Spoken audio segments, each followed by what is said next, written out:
Greetings, fellow star seeds and light warriors from all across the world. This is Ismael Perez, the author of Our Cosmic Origin. And today I'm going to be interviewing Antonia, who has amazing revelation about curing diseases. So Antonia, welcome to my podcast. How are you? I'm very well. Thank you for having me. Wonderful. So you're a very fascinating person, and it seems like you are a Jedi by natural birth. I can see the energy around you. You're very in tune, very psychically enhanced, I could tell. And you've also are very innovative when it comes to discovering natural healing ways of using energy. And may I say, perhaps even coupled with thought forms, Yeah, and right? magic. And magic. Okay, well, tell us about this magic, because my audience is all about the supernatural. So, hi, I'm Antonia Harman from Divine Empowerment, and I'm a wizard. That's how I like to start. That's how I introduce myself, as a wizard. So, I think we have the potential to all be wizards, and I think that your book's largely about this sort of stuff. But what I define as a wizard is someone as just an advanced human. And a human who has abilities, supernatural abilities. But there's a quote by Arthur C. Clarke which says, any sufficiently advanced form of technology is indistinguishable from magic. And what I'm doing is using light technology. So I've spent a lot of the last 20 years in a trance state, awakening my latent healing abilities. Even this afternoon, I was like just passed out, and all this new energy was coming in to be teaching my class level 11 at the end of the month. And I think that we're all gods and goddesses who have no idea we're gods and goddesses. And I've awoken a lot of my abilities to be able to do that. So from the beginning, I've been able to do instantly dissolving emotional traumas, which I teach in my level 1 class. You can look at my website and get a free example of that and dissolve a lot of traumas. And I've just been working through and doing lots of awakening work, awakening my energy system, awakening my clients' energy systems. And now I'm getting more and more into bigger diseases. And I'm always looking for that silver bullet, that singular move to be able to dissolve diseases. And I've got lots of different stages about discovery about what diseases really are. And I've just come to something really exciting at the moment. But we have to get there. But it's really exciting what I've just discovered, because I think it's really world changing. Fascinating, fascinating. I've always been intrigued by the supernatural, metaphysical knowledge, and the way of the wizard, the alchemist. I've always believed that wizards and sorcerers have always existed throughout times. Maybe perhaps we don't see them out in the limelight, but when you study the secret knowledge and the way secret societies work, whether for light or dark, it seems like at the pinnacle or at the top, at the apex of all secret societies, there are wizard-like councils. Yes. And that has come to my attention at a very early age, right before I wrote my first book, The Secret Government. So I came to the realization that every single human out there has the potential to develop these psychic powers, to become a remote viewer, to astral project, to, through the power of thought forms, manipulate reality from a distance, and much more, of course, the harnessing and manipulation of the elements, telekinesis, all that is within our dormant DNA. So Antonia, tell us, how old were you when you first discovered that you were a wizard, a goddess? I did a healing on a friend of mine, which was very unexpected. I didn't come from this world at all. My parents are quite formal. My dad was a lawyer, top lawyer in London. My mum was an artist. And I ended up doing a healing course because someone cleared a ghost from my house. And I went, "Have you just got rid of a ghost?" And she said, "Yes." And she said, "My goodness, you're psychic. Come and do this healing course." And I did like a singular healing course. And then my best friend had a problem with her ear. She'd burst her eardrum 5 times, and she'd gone to the, I know it was really bad. She'd gone to the doctor, the specialist, and the surgeon, and they said £4,500 to have the surgery and only a 50% chance it was going to work. Now, Mhm. she had excruciating pain, like she was being stabbed in the head at least twice a week. It was absolutely awful for her. And as a stewardess, she was unable to fly a lot of the time because it can be very dangerously rupture midair. Anyway, so she's booked the surgery, and it's a lot of money to her because it's a lot of money to anyone, I think, most people. painful, but especially when you're in early 20s. So she was walking down the street with me in Notting Hill, and she fell to her knees and she started screaming and saying, help me, fix my ear, fix my ear. And I said, what do you mean? She goes, you're a healer now. I said, I've done a 5-day workshop. I'm not even sure I believe in any of this stuff. How we haven't covered ears. What the heck am I supposed to do? And she said, just try, just try. And she was weeping and, very upset and in excruciating pain. So I took her into the bar of a restaurant, the Lou's, and I started channeling energy. And to my surprise, something started coming out of her ear, which I could just see in like a heat wave. And it was a snake. And I was feeding it out like this. And I could just see it in a heat wave. And it was about, I don't know, 1.5 feet long and about that wide. And I pulled it out and she was screaming, saying, get it out, get it out. What is it? And I was like, I don't know. And I saw it, I pulled it out and it was literally like a snake, but just in sort of like, you could just see it's moving in the heat waves. And I threw some energy at it. And then she said, do the other side, do the other side. And I did the other side and a smaller, thinner one came out. And she's not had earache since. That was in 2007. And that completely changed the trajectory of my life because I suddenly thought, holy moly, medicine is missing a trick. There's more to learn here. And actually, I don't think the doctors would have been able to help her because it was something energetic and they didn't know what they were going to, they were going to try their best, which is all anyone can do. But I don't think they would have been able to fix it. And she would have just had this excruciating pain. And then I just was, that was my epiphany. That was, completely changed the trajectory of my life. And I haven't looked back because I just thought, right, medicine's missing a trick. What can we learn? What can we do? My goodness, this is insane. It's amazing. Wow, that is a fascinating story. That's amazing. So, as you know, there is a distinction, and I just want to point this out between wizards and sorcerers. Wizards are normally the good guys. Those are the ones that are like the Gandalfs in terms of Lord of the Rings, the guardians of the earth that work from behind the scenes.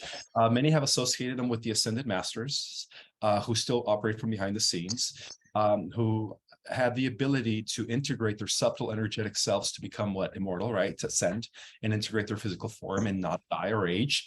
And many have witnessed, especially in the East, that many of these ascended beings have lived for hundreds and hundreds of years. In case in point, Sai Baba, Babaji, many believe that they were around for hundreds of years before they decided to leave their body into another dimension. So what would you say the distinction is?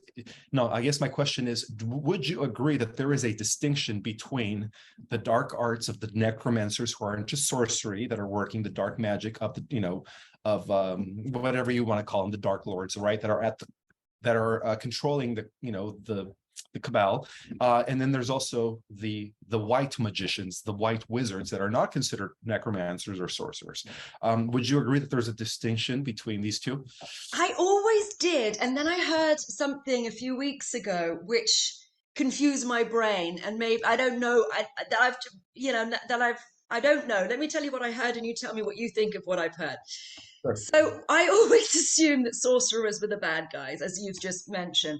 However, it might be that they've stolen that word because sorcerer, apparently, according to this person, is about using source energy.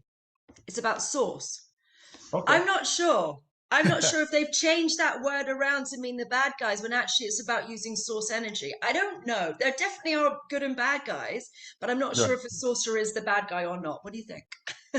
Well, I do know that the warlocks are the black, bad guys, because of the fact that the definition of a warlock means a person who does deal with the dark arts and black magic and so on and so forth. But I've never heard of the concept of sorcerer using source energy, which is very interesting to me. But Me too. we do live in a world where there is an interdimensional battle taking place beyond the physical dimension. I would say that, yeah, we perhaps have good wizards, bad wizards, good sorcerers, bad sorcerers, however you want to call them.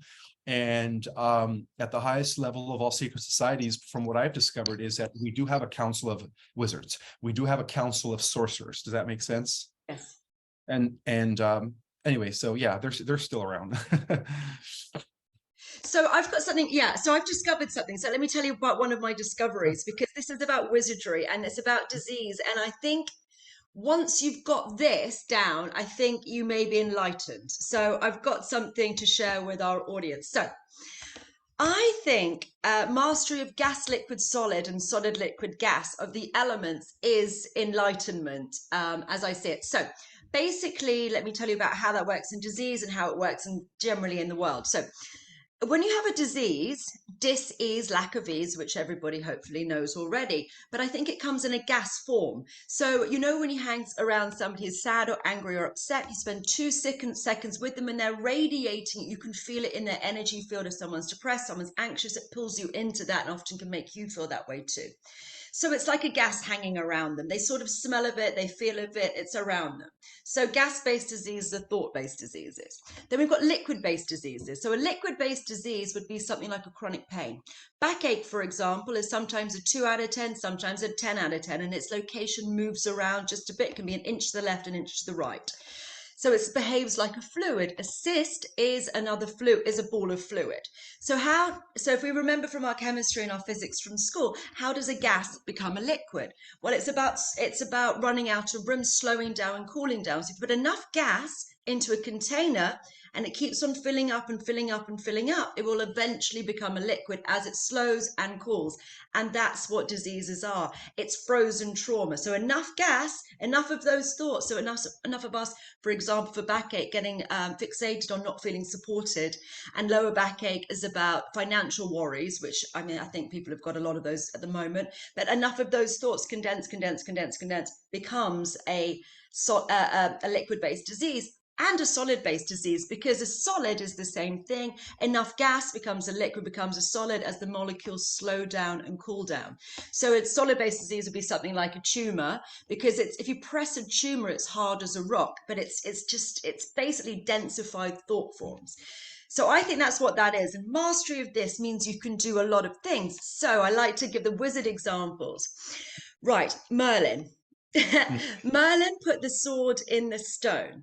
And what he did was, because I live very near to Tintagel Castle, which was King Arthur's castle, so I'm particularly Oh, nice, interested in things. nice. Anyway, so what he did was he put the sword into the stone, and he basically said, whoever's righteous and whoever's a good man will be able to pull the stone, and then he will become the King of England. So if you have mastery of solid, liquid, gas, then you'd be able to do that, because what he did was put a solid into a well, I think he liquefied the stone and put the sword inside the stone, liquefied the stone and left it there. And you have to be enlightened to be able to then liquefy the stone again, which means you're probably a good person, you're righteous, you are, of the right Yeah. stock, as it were. So I think that's what happened. So I think then I think King Arthur was a good guy, an enlightened guy, and he was then able to pull the sword from the stone, which proved that he was enlightened. Because Mhm. what we used to do is have the person who was most enlightened to be king or queen. It was about having, because they would make the best decisions for everybody, because they're really conscious of that. I think now we've probably got the least enlightened person being in charge, but that's another story. So Mhm. that is mastery of solid, liquid, gas. If you can actually liquefy stone, then you've got mastery of that. And there are many examples in Tibet and some of these beautiful Asian countries where they've got people who've got handprints into stone and footprints into stone, which I think was enlightened. But if you take it to another side as well, if you look at Jesus, so he walked on water. What's solid water, Ishmael? What's solid water? What's solid water? Well, I mean, yeah, I think Ice. ice, of Ice. course, Yeah, yes. that's all he Yeah, did. That's what I think he did. I just think he solidified the water, and he then he did. was able to walk on ice rather than walking on Exactly. water Right. like a glacier. So I think that was his enlightened ability. So mastery, if you can change solid to a liquid to a gas and a gas to a liquid to a solid, I think you can dissolve diseases from there, because it's just thought form stuck. So that's what I've been working on for a long time. You just delete, but then I've got another thing which I'm going to go into in a minute. So I've been doing that for a while, and actually dissolve those thought forms, dissolve that trauma people are fixated on and stuck in, and that actually dissolves diseases. But there's more to it. There's an AI structure in people. So you've got all of that, which is the condensed thoughts, but then there's AI, which is the darkness, basically, which is Right. infiltrating people in different ways. So what happens is there's a distortion. Now, distortion's a law of one term, which I'm sure you're aware of, and most of your audience, but it's basically something out of alignment with source. So what I think happens is something horrible happens to us, or we don't behave our best, or there's some sort of trauma or some sort of situation. And that's actually nicking a hole in our energy system. And then it grows. This AI stuff grows like a root system in all these different directions. And I think that then attracts entities, that attracts trauma. It gets us fixated in different things. It means we can't let go of things. Mm. Yeah, because you've got this whole system going in and it's just going in different directions. Like this is how I see it. And then that's building the disease because it's bringing all of those thought forms in to then form your disease, because we get fixated and stuck because we've got these multidimensional beings repeating these thought forms in us, which are then condensing the emotions to then form the disease. So what I've discovered recently, which is super exciting, is how to change that distortion and delete that distortion. That's my new work, which is really exciting. So when you delete that distortion, it's a singular move instead of having to go. I mean, I've been using this book for a long time, which is fantastic, which is called Metaphysical Anatomy, which tells the emotional reasons behind diseases. I've not written it, by someone called Yvette Rose, and I use it all the time, and it tells you the emotions behind things. However, I'm transcending that at the moment, which is what I'm teaching on my next class on level 11, where we just literally nick that bit, and then what happens is that divine light goes down like a lightning bolt into the entire root system, and it looks like that whole thing just falls out of people. That is groundbreaking spiritual information. Yes, thank you. Wow, that is you pretty much broke down the secrets behind alchemy and the way of the alchemist. There we go. I've always known it was more than just transforming base metal into gold, or, well, symbolically speaking, that was the transfiguration of our mortality into an immortal, of course, right? But there is much more to magic and, alchemy and the way of the wizard than just, the philosopher's stone. Yeah, for sure. And That is, yeah, I want mastery of the whole of it. So I'm doing really well on diseases. Actually, I've got a video on my YouTube. If anyone does have backache, you can literally watch a video, and I'm reading the textbook to people. And if you watch the video, your backache will get less, if not go, which is yeah. really quite fun. And I did that live on stage with quite a lot of people at the Mind Body Spirit in the UK, but it freaks people out. So I hopefully your audience is a bit more open, because it's quite difficult to find people this doesn't scare the bejesus out of, because it is very advanced. It is very advanced metaphysical and just, knowledge and understanding. And I've always believed that. I've always believed that the source of all diseases started in the non-physical bodies, which is the energetic self, the astral body, the etheric self, the emotional body, the mental body, and then of course it manifests later in the physical body.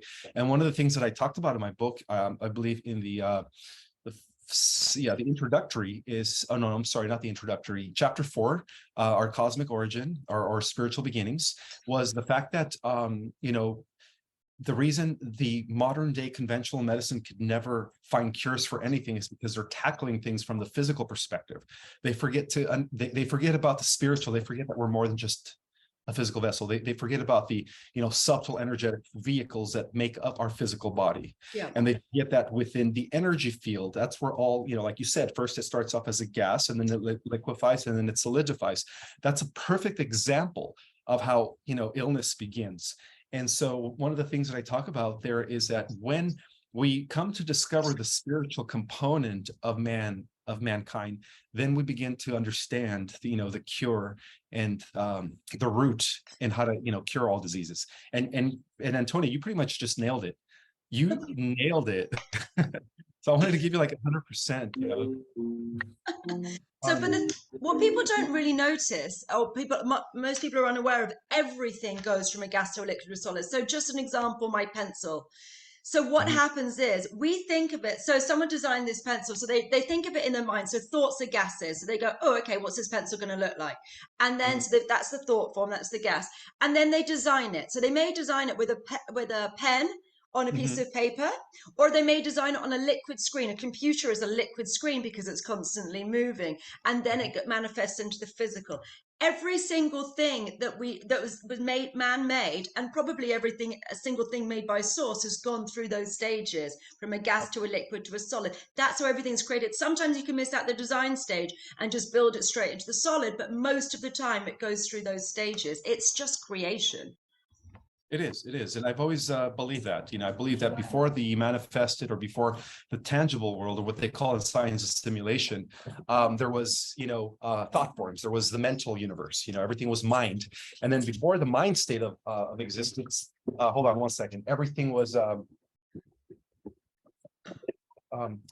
became then solid. So basically everything works in that process, before the existence of the manifest, or what science calls the simulation, right? The tangible world, there was the unmanifest, there was the mental plane first, which is what I call in my book the etheric plane of reality. And then the always existing realms have to do with what? The spirit realm. The spirit, there is no end to spirit. Spirit is like what science calls, energy. There is no end or beginning to it. It's just is. And I always believe that energy is spirit. Energy is conscious. Energy is alive. We live in a conscious universe, in an ocean of energy. It's all around us. And so I've always believed that the manifest is only the 4%. The other 96% of the so-called missing cosmos is what we would consider the other realms of, the etheric level of reality, and of course the spiritual level of reality. Mm. So that makes perfect sense. Well, we can only see less than 1% of what's going on around us. So, there's a lot more to it. And we're basically blind, unfortunately. Right, right. Well, it's not that we're blind. It's just the way we are interpreting reality. Everything's in our head. It's an interface that we're in by being in these avatars. The five senses that our body has have been, in a way, programmed to only experience and perceive the 1% of the so-called, full light energy spectrum, where the other 97 or 98% is there, but it's we don't have access to those realms. But I've always believed that those realms are all around us. They're But not. it's what's really interesting. I read a thing years ago which told me about Native American people seeing a Western boat arriving at the shores. They were some tribal people, and what they did was because they never had a frame of reference for seeing huge ships, because they only had quite small canoes, and it was a big sail ship which had gone across the Atlantic. And they'd never seen anything like it. Because they'd never seen anything like it, they couldn't physically see it. But what they could see, or the shaman could see, was an indentation in the water, and then people standing on the deck, which was slightly below the waterline, and then people standing higher, because they could see people sort of floating in midair and couldn't see the ship because they didn't have a frame of reference for it. So the elders sat for days looking at this boat as it was coming in, because it was wind powered, so it took a while until the winds were in the right direction, and he just couldn't see it. It's almost like a magic eye picture, if you remember those from the 80s and 90s. Until he tuned his eye in, he was unable to see it. And then he did after a couple of days, but it took him a while. So we can't even see things in the physical unless we have a perception of it, or some sort of basis for it. So that's bizarre, because you would think that anything physical would be able to see, but apparently we can't even see things physically unless we're attuned to them in some way. A similar situation occurred when the Spanish were arriving to the North American continent, Yeah, the I think this indigenous, is. I believe, of Central America. Um, they saw that the waves were moving a little bit faster, but they didn't know why. And then, of course, when the ships landed, it's almost like the Spaniards and the fleets, because they never had a concept of fleets in the ocean. Yeah. The Aztecs and the Mayans, and so, like you said, because they didn't have a concept of it, it was hard for them to see it. So they just saw waves. They didn't see the Yes. ship, which ended up in a brutal slaughter and devastation for the indigenous of those lands. But Yeah. yeah. But interesting, isn't it? So we have to be able to, I don't have a frame of reference. I wonder what there is going on around us that we can't even see. There's so much. I wonder if there are like cities, like crystal cities in the sky, and all sorts of amazing things that we just can't see yet. That's what I heard. I heard that the fifth dimensional Earth is already here. It's all around us. It's just in a different dimension. And the only way we get to see it is if we pretty much raise our frequency, right, into the higher levels of reality. Well, yeah, It just I've been working with a friend of mine, Honey Golden, who's been saying that the solar flash has already started, and it started on the 21st of December, and it's building up until the pinnacle, which is at the end of March, and then it'll start going down again. the end of March. That's what I've been predicting. Have you? Yeah, I've been talking about how for months now on interviews that it seems like spring of 2023, we're going to see some critical mass shift in perception, in awakening. It's going to be beautiful. Yeah, she said it's already started because it's building up more gradually rather than having it in one sort of move, which I think might be quite a lot for people. It's now powering up, and then it's the pinnacle at the end of March, and then it starts to go down again and finishes in June, is what she says, which Makes resonates perfect for me. sense. Makes perfect sense. I just put out a video on Instagram about how about the secret battle between the Alliance and the Cabal, and how the Alliance have now the upper hand due to what's been going on from behind the scenes, and how that might lead to some sort of a disclosure, huge disclosure taking place sometime in the spring. That's going to lead to one thing after another being disclosed. Something like a domino effect of revelations that are going to take place on a massive scale. And we need to prepare everybody for it because we're the tip of the iceberg. We're pretty well informed at the moment, but I'm sure there's so much more that's going to even shock us. Exactly. Yeah, that's what I've always, believed, that even within the disclosure community, many are still going to be shocked. So, would you like to share with my audience where they could find you or sign up for your courses? Yes, of course. So, also before I do that, I have a book which is going to be coming out, which I've just written, and I got a publishing deal, which is exciting. So that's going to be out in May. So maybe we'll do an interview or something before that comes out. That'd be Sure. great. We can talk about that. What's the name of the book? What? What's the name of the book? I'm not allowed to say. I'm not allowed I to say. just spoke to my PR yesterday about it, I but I'm understand. not allowed to disclose that just yet. We have to, there's a few more moves, and then I will tell you about it later, but we'll go back to, Okay. maybe we'll talk about that later. Sure. Yeah, my website is divineempowerment.com, and you can learn all the classes and everything that I teach. You can learn just watching videos online. I've made this as accessible and as easy as possible because I have students all over the world, and it was a bit awkward doing American and Australian time zones together and UK ones as well. So what I've done is just record them so you can literally sit in your pajamas and get superpowers. That's how it works. So yeah, divineempowerment.com.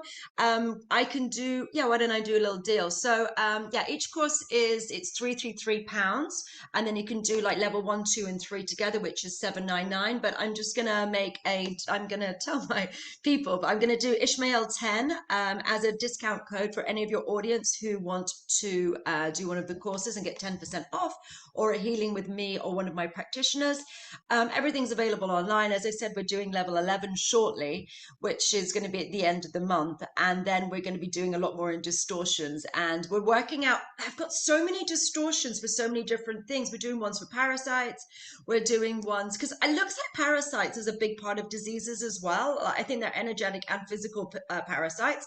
So we're working with those and all these different distortions that keep you out of alignment with God.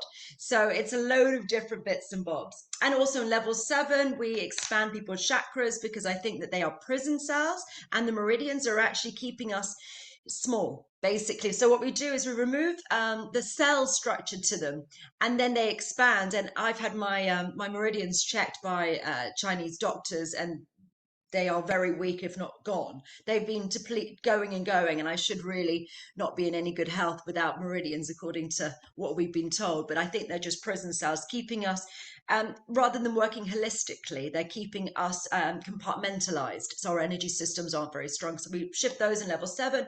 Once we get rid of your chakras and you start to get angel wings, if people can see, you might see that I've got wings, people who've got sight. Yeah, we start to go into our angelic body, our angelic self, and then we can start doing this bigger and bigger work. But we have to change the energy system, evolve the energy system, and move things along.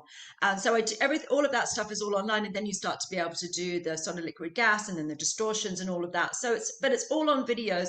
You just watch videos and then you look at the PDFs which are associated, follow along. We have community as well. We have meetings every couple of weeks. We've got all these Telegram groups. So yes, there's all of that. I've got a Telegram group. I've got an Instagram.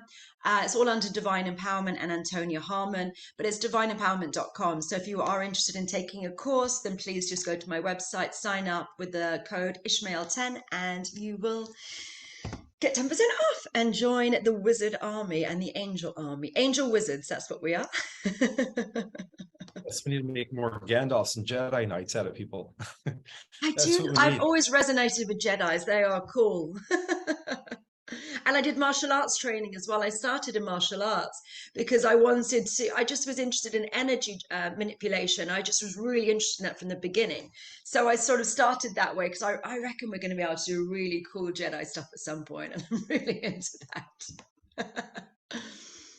That's awesome. Now, I will also share the links in the description for people to, that are interested in developing their psychic and their superhuman abilities.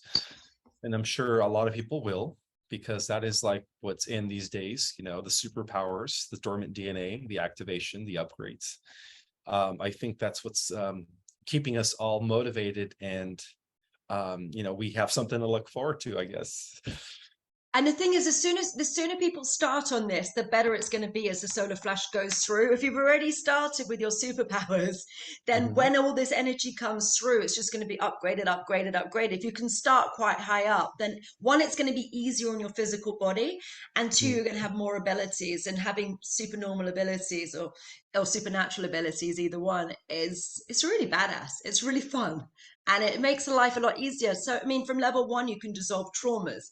And if you can go through your life and audit all the different things that have happened to you which are upsetting, then you stop attracting them. The law of attraction has a dark side as well as the normal side. So if you're fixated on something that's happened to you, maybe there was infidelity in your home growing up, unless you've cleared it from your energy field, you're attracting partners who are going to be cheating on you again and again. So going through and clearing these things out of your system, these blocks out of your system, just leads to a much easier, happier, more flowing life. Makes perfect sense. Makes perfect sense. Cool. It's a pleasure. It's a pleasure to meet another, guardian of the new earth out of Thank the you. UK. Is that where you're based? I am in Cornwall, yes, very, as I said, near Tintagel, near King Arthur. I think it's a magical land. They have a special fairy race down here called the Piskies. So, and there's no fluoride in the water down here. I just think there's a bit more magic down here than there is in other places because they're a bit different. It's Cornish people, right? They sort of keep themselves into a different way slightly down here. Just a bit more magic, a bit more earth. So it's fun. Nice, nice. Now you're also going to be posting this on your YouTube channel as well, I would assume. Yes, I will do on my Divine Empowerment YouTube as well. And there are lots of other videos on there. Some of them are healings that you can follow along if you want to have some free experiences. There's quite a lot of them where it's me doing a healing on a group, and you can literally follow along and dissolve your traumas, dissolve your backache. As I mentioned, just have a look through my videos, lots of other information there. And I'm doing interviews with different people. I've got one that I interviewed Ishmael a few months ago, so you can watch that one too if anyone's interested. Nice, nice. And it's needed. All this information is needed at this time because I get a lot of DMs on social media from people who are undergoing some sort of black magic attack, whether it is through parasites or people that are pretty much demonic or that are into the black arts of, black magic. And Mhm. I get people that are reaching out to me, asking me for protection, trying to figure out how to, dissolve that, how to get away from that. They feel they're being depleted, and they feel defeated. And so I believe that, but your information and what you teach is definitely going to be a solution to a lot of those people that are currently, being drained by whether it's archon energy, parasites, or other people who are using black magic to bring them down, to So destroy them. I think people are. I was just I've got a lot of psychic people that I work with, and I just went to Marrakesh on a retreat, and I was in the car with three other healers, and they were saying about attack, and they said we've been attacked loads, we're really worried about it, and I went, you're doing it wrong. And they was just talking about there was something in someone's dreams, and there were all these physical things and metaphysical things, and I went, you're doing it wrong. And they said, what are you talking about, Antonia?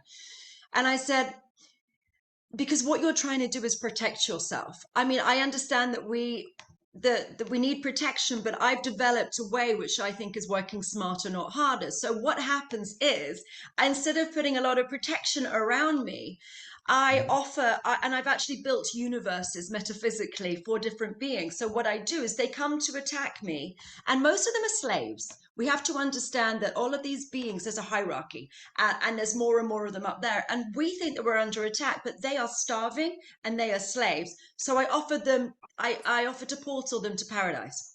I say, would you prefer to go here?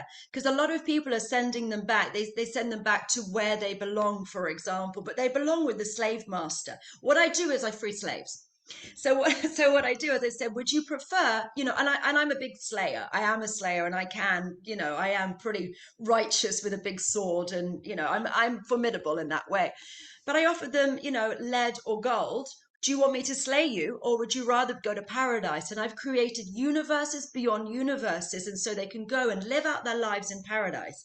And then I portal them in, sometimes trauma, to there, and it's like their junk food, and it's building material. So they quite like having these traumas portaled across to them, because it's just like, because they're living in paradise with a complete abundance, with everything they could possibly want and need. But occasionally you want some like chocolate or some burgers or some sort of junk food, because they're living off the very nourishing, beautiful stuff. So I portal them in. And then I've got demons who are my friends now, because because we're helping and saving these people. They are behind me, so I don't get attacked. They actually go, we want to work with you, we want to help you, because they're not always bad.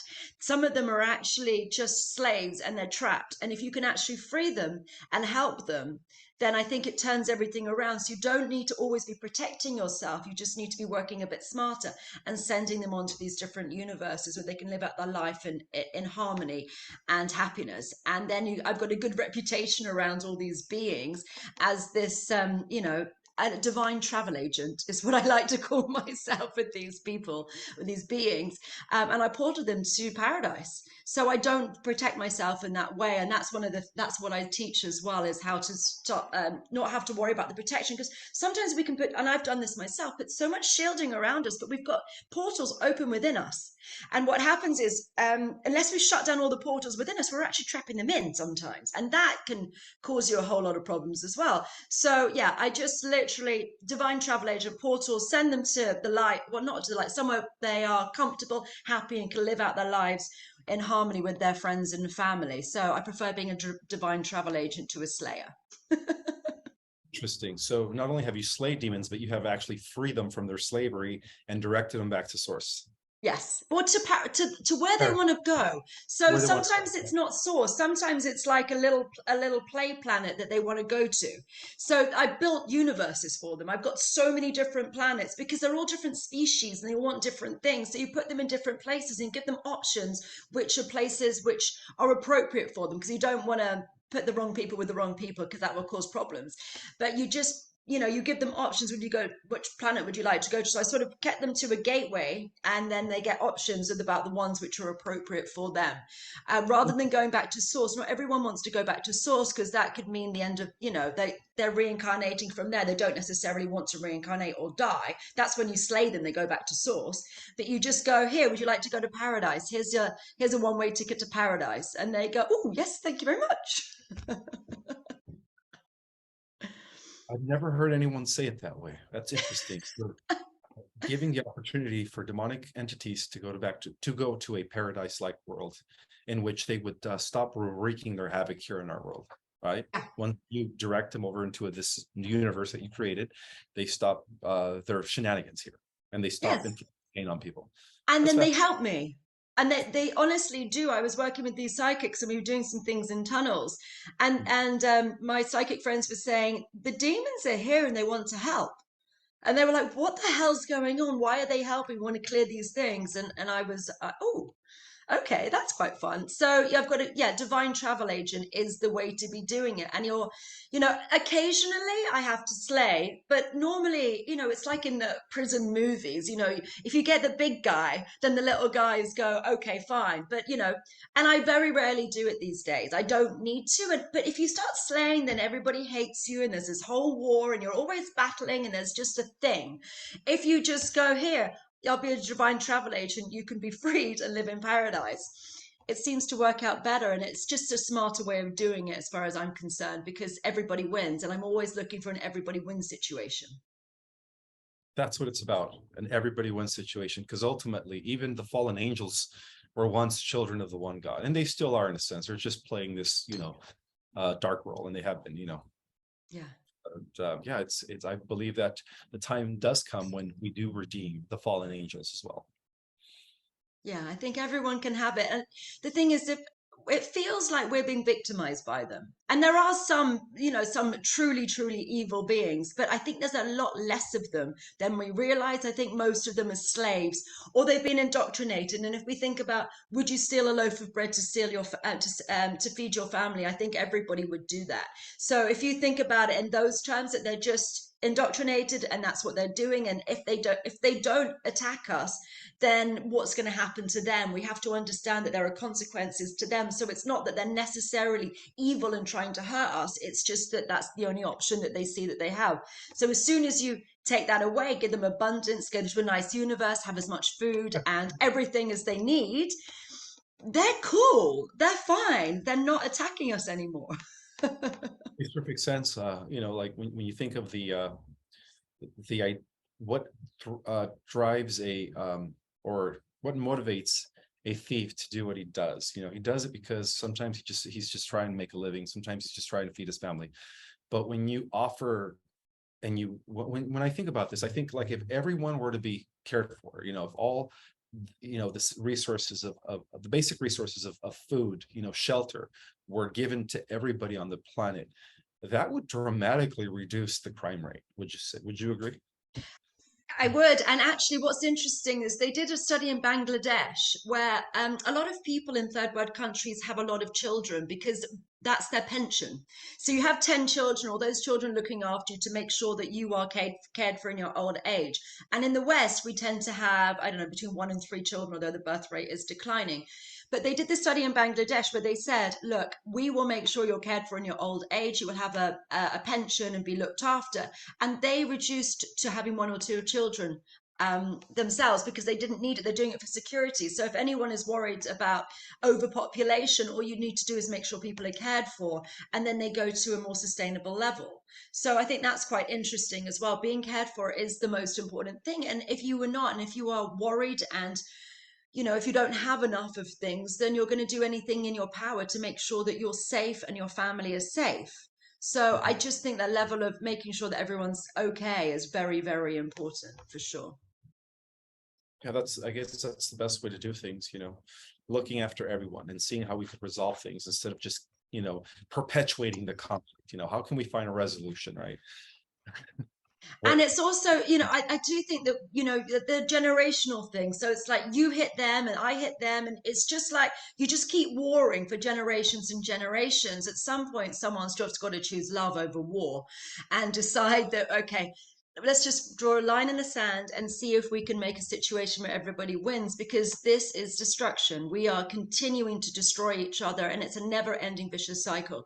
Let's stop the cycle. Let's see what we can do to make a resolution which actually helps everybody rather than harms continually. I'm all in for that. I love that. Good.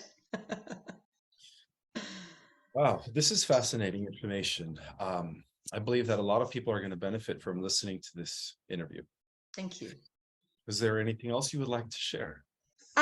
Just I am recruiting. I need to build this angel wizard army because I just think it's one of the most important things that we can do to, we're very good at healing. It's working very well.